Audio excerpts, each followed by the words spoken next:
L'onction peut être manifestée dans la plénitude de sa signification dès l'instant où nous disparaissons, pas avant.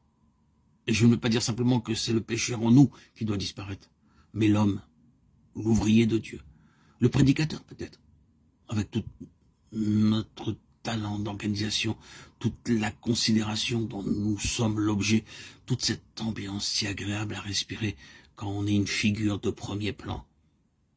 C'est cet homme-là qui doit disparaître. Car il faut bien le reconnaître. Par toutes sortes de moyens, sous toutes sortes de formes et avec toutes sortes de degrés et de nuances, la vie propre cherche à s'exprimer. Cette conscience d'être quelqu'un qui est si horrible aux yeux de Dieu, ce besoin de notoriété, ce désir constant de paraître à l'avant-scène, cette vie charnelle, en un mot, dans ce qu'elle a de plus affreusement subtil, dispose de mille et un moyens de revenir à la surface, même chez les plus spirituels des enfants de Dieu. Très souvent, c'est leur spiritualité même qui devient pour eux une occasion de se faire remarquer. Qui n'a pas éprouvé une fois ou l'autre ce besoin de sainteté inspiré par le désir inavouable de voir les autres remarquer notre sainteté? Qui ne connaît cette forme de zèle chrétien qui cherche surtout à recueillir les murmures approbateurs de l'entourage? Voyez comme il se dépense pour Dieu. Il ne faut pas s'y tromper. La chair peut s'insinuer jusque dans les choses les plus sacrées. Elle peut se draper dans les apparences les plus spirituelles. Nos aspirations les plus pures en apparence, notre spiritualité la plus sincère, notre consécration la plus fervente peuvent à notre insu reposer sur un mobile charnel, le besoin de paraître. L'action de la chair est si insidieuse.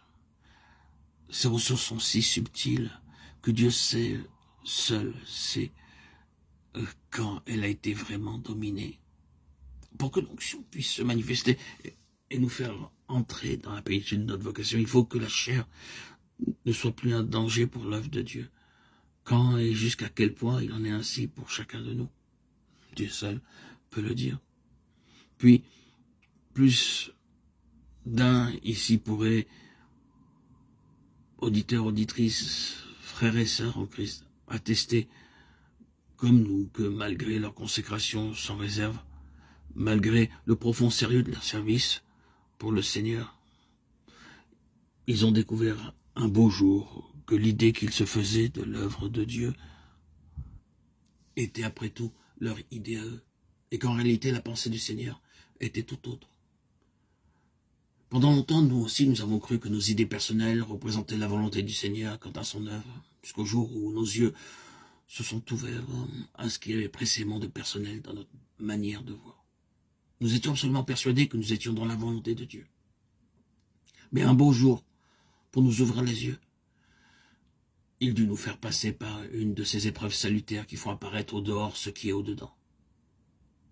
Et nous fûmes bien obligés de reconnaître que malgré notre parfaite sincérité, nous n'étions pas dans la pensée de Dieu au point où nous nous l'imaginions.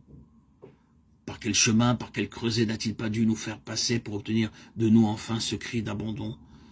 N'importe quoi, Seigneur, n'importe quoi pourvu que ce soit toi qui le fasses. Nous aurions affirmé avec une grande énergie, avec toute la force de notre conviction, que nous étions prêts à faire toute sa volonté. Mais pour peu que le Seigneur nous mit à l'épreuve, pour peu qu'il nous reçoit, qu'il nous requit d'abandonner telle ou telle tradition solidement enracinée ou telle attache qui nous paraissait parfaitement légitime, pour peu qu'il nous dit, cela aussi, maintenant, tu peux le mettre sur l'autel, coupe avec cela, laisse-le tomber. Nous n'aurions pas fait, nous n'aurions pas pu aller jusque-là. Il a fallu descendre avec Dieu dans de vrais abîmes pour obtenir que ces choses perdent leur emprise sur nous. Ce qui nous paraissait en parfaite harmonie avec le plan éternel de Dieu, nous avons dû un jour accepter de nous en séparer.